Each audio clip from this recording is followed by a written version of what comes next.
So welcome back to the errors and technology YouTube channel. आज हम लोग यहाँ पर बात करेंगे कि क्या आप लोगों को रिफर्बिश्ड फ़ोन या फिर रीन्यूड स्मार्टफोन परचेज करना चाहिए या नहीं।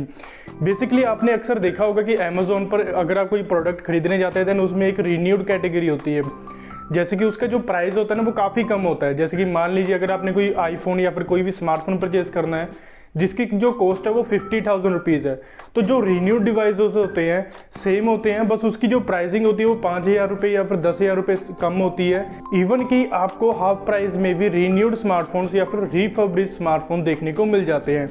तो आज हम लोग बात करेंगे कि क्या आप लोगों को रिफर्बिश्ड स्मार्टफोन परचेज करने चाहिए या नहीं, और क्या ये स्मार्टफोन जो होते हैं ये जेन्युइन भी होते हैं या फिर ऐसे ही कोई डुप्लीकेट कॉपी होती है इनकी। इसके अलावा हम लोग जानेंगे कि रिफर्बिश्ड स्मार्टफोन होते कौन से हैं, यानी कि ये कैसी कैटेगरी है जो कि अमेजोन पे या फिर फ्लिपकार्ट पे या फिर कई अदर वेबसाइट्स पर हमें देखने को मिल जाती है। तो अगर आप लोगों ने अभी तक चैनल सब्सक्राइब नहीं किया देन चैनल को सब्सक्राइब कर लीजिए, वीडियो को लाइक कर दीजिए, और अगर आपको वीडियो अच्छी लगी देन इसको शेयर भी कर दीजिएगा और अपने फ्रेंड्स के साथ में ना जरूर शेयर करिएगा जिनको रिफर्बिश्ड स्मार्टफोन्स के बारे में नहीं पता है। तो बिना किसी देरी के हम बढ़ते हैं अपनी इस वीडियो की तरफ, तो आइए देखते हैं। तो सबसे पहले हम लोग जानते हैं कि रिफर्बिश्ड फोन्स कौन से होते हैं।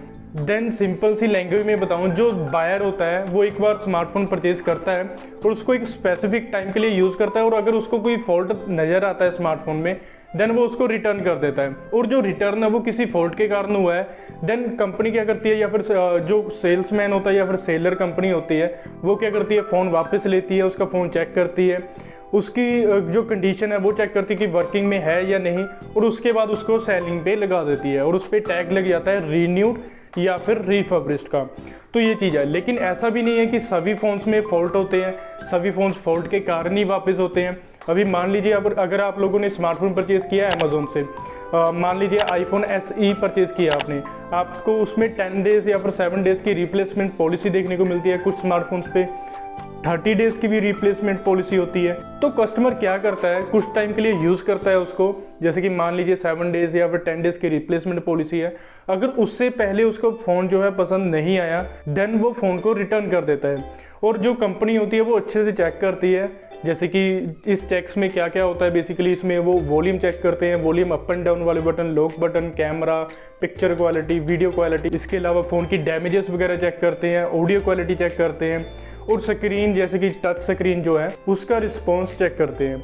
तो इन सभी चीज़ों को चेक करने के बाद ही एक कंपनी या फिर एक सेलर जो है वो अमेजोन पर दोबारा से डालता है या फिर किसी और अपनी ऑफिशियल वेबसाइट पर वो डालता है एज अ रीन्यूड और रिफर्बिश्ड प्रोडक्ट। ऐसा ही नहीं है कि सिर्फ स्मार्टफोन्स ही आपको देखने को मिलते हैं रिफर्बिश्ड, या फिर इसमें आपको ऑलमोस्ट सभी तरह के इलेक्ट्रॉनिक डिवाइसेस देखने को मिल जाते हैं, जैसे कि टीवी, LCD, हेडफोन, ईयरफोन्स, या फिर इसके अलावा और भी काफ़ी चीज़ें हैं जो इलेक्ट्रॉनिक डिवाइसेस होते हैं ना, ऑलमोस्ट आपको सभी तरह के रिफर्बिश्ड या फिर रीन्यूड डिवाइसेस देखने को मिल जाते हैं। तो मेरे ख्याल से आप लोगों को पता चल ही गया होगा कि रिफर्बिश्ड स्मार्टफोन्स या फिर रीन्यूड स्मार्टफोन्स कौन से होते हैं। तो अभी बात करते हैं कि आप लोगों को रीन्यूड स्मार्टफोन्स परचेज करने चाहिए या नहीं। तो डायरेक्टली इस पॉइंट पे आने से पहले मैं आप लोगों को एक इंपॉर्टेंट चीज़ बताना चाहूँगा कि कोई भी रीन्यूड स्मार्टफोन या फिर रिफर्बिश्ड स्मार्टफोन जो है ना उसकी एक कैटेगरी होती है। कैटेगरी मीन्स ये जो स्मार्टफोन्स होते हैं ना ये 4 कैटेगरीज में डिवाइडेड होते हैं, यानी कि 4 ग्रेड्स में डिवाइडेड होते हैं, जैसे कि A grade, B grade, C grade और D ग्रेड। तो आइए इनकी डिटेल्स के बारे में जान लेते हैं। तो सबसे पहले हमारे पास में आती है A ग्रेड। तो A ग्रेड में स्मार्टफोन्स कौन से होते हैं? A ग्रेड के स्मार्टफोन्स जो होते हैं वो स्मार्टफोन्स होते हैं जो कि 7 डेज, 10 डेज या फिर 30 डेज की जो रिटर्न पॉलिसी होती है ना उसमें वापस किए जाते हैं। इसमें क्या होता है कि जो क्लाइंट होता है या फिर कस्टमर होता है उनको वो सेटिस्फाइड नहीं होते स्मार्टफोन की परफॉर्मेंस से, या फिर उनको कोई माइनर जो है डिफेक्ट मिल जाता है। बेसिकली A ग्रेड में कोई भी डिफेक्टेड पीस नहीं होता है। इनमें वही स्मार्टफोन्स होते हैं मोस्टली जो कि क्लाइंट को अच्छे नहीं लगते हैं या फिर वो सेटिस्फाइड नहीं होते हैं और फ़ोन को वो रिटर्न कर देते हैं। तो इसमें मोस्ट प्रोबेबली आपको ओरिजिनल जो है पैकिंग वगैरह देखने को मिल जाती है या फिर आपको ओरिजिनल एक्सेसरीज वगैरह देखने को मिल जाती है, लेकिन बहुत ही रेयर केसेस में ऐसा भी हो सकता है कि आपको किसी और कंपनी की एक्सेसरी वगैरह देखने को मिल जाए। तो ये चीज़ है। इसके अलावा हमारे पास में दूसरी ग्रेड निकल कर आती है B ग्रेड। जी हाँ दोस्तों, B ग्रेड में बेसिकली देखा जाए देन इसमें रिप्लेसमेंट वाले स्मार्टफोन्स नहीं होते हैं। इसमें हो सकता है कि माइनर आपको स्क्रैचेस वगैरह देखने को मिल जाए, लेकिन कोई भी आपको इसमें मेजर इश्यूज वगैरह नहीं देखने को मिलेंगे। इसके बाद आती है सी ग्रेड। सी ग्रेड में रिफर्बिश्ड फ़ोन्स वो फ़ोन्स होते हैं जिनमें आपको 5 या फिर मोर देन 5 आपको स्क्रैचेस वगैरह देखने को मिल जाते हैं।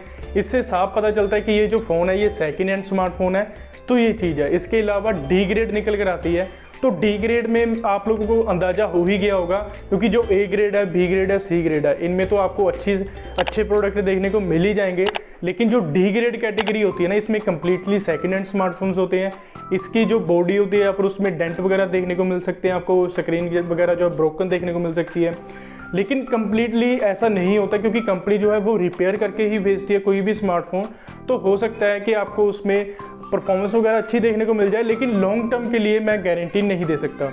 तो ये चीज़ है। तो अभी हम लोग आते हैं पॉइंट पर कि क्या आप लोगों को रिफर्बिश्ड स्मार्टफोन्स परचेज करने चाहिए या नहीं। यहाँ पर मैं आप लोगों को 3 पॉइंट्स बताना चाहूँगा। बेसिकली मैंने पर्सनली ये पॉइंट्स जो रियलाइज़ किए, तो मैंने सोचा कि आप लोगों के सामने रखने जरूरी हैं। तो बेसिकली मेरे हिसाब से अगर आप लोगों ने कोई रिन्यूड प्रोडक्ट या फिर रिफर्बिश्ड स्मार्टफोन परचेज करना है ना, देन आप सिर्फ फ्लैगशिप स्मार्टफोन की तरफ ही जाइए। क्योंकि फ्लैगशिप में क्या होता है कि आपको शानदार स्पेसिफिकेशन देखने को मिल जाते हैं, फीचर्स काफ़ी अच्छे देखने को मिल जाते हैं। तो अगर वो प्रोडक्ट 5,000 10,000 रुपये या फिर ज़्यादा इससे लेस जो है देखने को मिलता है, देन मैं कहूँगा कि आप बिल्कुल सही डील कर रहे हैं और आप लोगों को वो स्मार्टफोन परचेज करना चाहिए। इसके बाद मैं दूसरा पॉइंट आप लोगों को कहना चाहूँगा कि अगर आप लोग कोई रिफर्बिश्ड स्मार्टफोन परचेज कर रहे हैं, देन उसकी वारंटी जरूर चेक करिएगा। क्योंकि जो मोस्टली अगर आप अमेजोन से प्रोडक्ट खरीदते हैं, देन उनमें आपको सेलर की वारंटी देखने को मिलती है। लेकिन वहीं अगर आप लोग कोई प्रोडक्ट जो है डायरेक्टली एप्पल से, ओप्पो से, वीवो से, शाओमी की वेबसाइट से या फिर सैमसंग से डायरेक्टली खरीद रहे हैं, देन उनमें आपको कंपनी की वारंटी देखने को मिलती है। तो अभी आप लोग सोचेंगे कि वारंटी में क्या डिफरेंस होगा, क्योंकि वारंटी तो वारंटी होती है ना, चाहे वो सेलर दे चाहे वो कंपनी दे, इसमें क्या डिफरेंस होता है। बेसिकली यहाँ पर मैं अगर आप लोग सच में सोच रहे हैं ना कि इसमें कोई डिफरेंट नहीं है, देन मैं आप लोगों को कहूँगा देन आप बिल्कुल गलत सोच रहे हैं। क्योंकि एक सेलर में और एक कंपनी में बहुत ज़्यादा डिफरेंस होता है। क्योंकि अगर आप लोग अमेजोन से कोई प्रोडक्ट खरीदेंगे, देन उसमें आपको मोस्टली सेलर की वारंटी देखने को मिलती है। और सेलर वारंटी का मतलब क्या होता है कि अगर आप लोगों ने अमेजोन से कोई प्रोडक्ट खरीदा जिसमें आपको सेलर की वारंटी थी 6 मंथ्स की, तो मान लीजिए उस 6 मंथ्स में आपको कोई इशू आ गया फ़ोन में, तो आपको क्या करना पड़ेगा, कोरियर के राही आपको वो वापस भेजना पड़ेगा। इसमें 1 से 2 दिन लग जाएंगे। उसके बाद जो सेलर है वो रिपेयर करेगा, इसमें भी मिनिमम 2 दिन तो लग ही जाएंगे। 2 दिन तो मैं मिनिमम बोल रहा हूँ, बाकी इशू पे डिपेंड करेगा कि रिपेयर जो है कितना टाइम ले रही है। इसके बाद फ़ोन रिपेयर होने के बाद जो सेलर है वो वापस से आपके पास स्मार्टफोन भेजेगा, उसमें भी 1 से 2 दिन लग जाएंगे। यानी कि इस चीज़ को, इस सर्कल को 7 से 8 डेज तक का टाइम लग सकता है। और उसके बाद अगर आपको फ़ोन रिसीव होता है, उसके बाद भी आपको कोई माइनर इश्यूज़ वगैरह देखने को मिलते हैं या फिर कोई बग्स वगैरह देखने को मिलते हैं, देन ये सर्कल जो है फिर से रिपीट होगा। लेकिन वही जो कंपनी की जो वारंटी है, अगर आप लोगों ने डायरेक्टली एप्पल से परचेज़ किया या फिर शाओमी से परचेज़ किया, इसमें क्या होगा, आपके फ़ोन में कोई डिफेक्ट आपको मिला, आपने क्या करना है, आपकी सिटी में ही आपको सबसे पहले कोई सर्विस सेंटर देखने को मिल जाएगा। आप वहाँ पर जाके सर्विस सेंटर में जाकर जो सर्विस है वो क्लेम कर सकते हैं। उसके बाद जो कंपनी जो है वो कुछ ही घंटों में आपको ठीक करके दे देगी। बाकी अगर वो कुछ घंटों में नहीं ठीक होते, देन 1 से 2 दिन में दे ही देगी। 1 से 2 दिन काफ़ी कम है as compare to 7 to 8 days. तो ये चीज़ है। इसके अलावा सेलर की जो वारंटी होती है वो आपको 6 मंथ्स तक की देखने को मिलती है। लेकिन जो कंपनी होती है ना, वो आपको, जैसे कि एप्पल है, डायरेक्टली अगर आप एप्पल का रिफर्बिश्ड स्मार्टफोन लेंगे, बेसिकली मेरे हिसाब से तो अभी एप्पल ने शुरू नहीं किया है डायरेक्टली सेल करना, लेकिन दूसरी कंट्रीज में हमें देखने को मिल जाते हैं। तो इसमें क्या करती है एप्पल, आपको मैक्सिमम 1 ईयर की भी वारंटी देखने को मिल जाती है इसमें। तो ये चीज़ है, वारंटी काफ़ी ज़्यादा मैटर करती है। इसके अलावा हम तीसरे पॉइंट के बारे में बात कर लेते हैं। तो तीसरा पॉइंट ये कि अगर आप लोगों ने कोई स्मार्टफोन परचेज करना है रीन्यूड या फिर रिफर्बिश्ड, देन अपनी रिसर्च जरूर करिए। किसी के कहने में मत आइए। अगर मैं भी कह रहा हूँ, देन मेरे कहने में ही मत आइए। क्योंकि अगर आप लोग खुद से सेटिस्फाइड नहीं होंगे, देन आपके लिए वो डील बिल्कुल भी अच्छी नहीं होगी। क्योंकि कस्टमर सेटिस्फेक्शन सबसे ज़रूरी होती है। अगर आपको सेटिस्फेक्शन ही ना मिली, देन कोई फ़ायदा नहीं होगा। अगर आप कोई प्रोडक्ट खरीद रहे हैं, उसकी अच्छे से जो है रिव्यू चेक करिए, उसके जो है प्रोडक्ट की स्पेसिफिकेशंस चेक करिए, उसकी प्राइसिंग चेक करिए, उसकी वारंटी चेक करिए। ये सभी चीज़ें चेक करने के बाद ही एक डिसीजन लीजिए कि आप लोगों को रिफर्बिश्ड स्मार्टफोन खरीदना चाहिए या उसकी जगह पर फर्स्ट हैंड ही स्मार्टफोन परचेज करना चाहिए। तो अभी हम लोग बात करते हैं कि आप लोगों को रिफर्बिश्ड स्मार्टफोन्स कहाँ से परचेज करने चाहिए। देन सबसे पहले जो प्रायोरिटी होनी चाहिए आप लोगों की, देन वो कंपनी ही होनी चाहिए। जैसे कि अगर आपने आईफोन खरीदना है देन एप्पल प्रेफर करिए, अगर शाओमी का कोई स्मार्टफोन परचेस करना है देन ऑफिशियल शाओमी की वेबसाइट प्रेफर करिए, ये चीज़ है। इसके अलावा थर्ड पार्टी कंपनी जैसे कि अमेजोन से भी आप खरीद सकते हैं। अमेजोन पर आपने कोई रिफर्बिश्ड स्मार्टफोन खरीदना है ना, देन उस पर आपको रीन्यूड का टैग देखने को मिल जाएगा, तो वो आपको रिफर्बिश्ड स्मार्टफोन देखने को मिल जाएगा।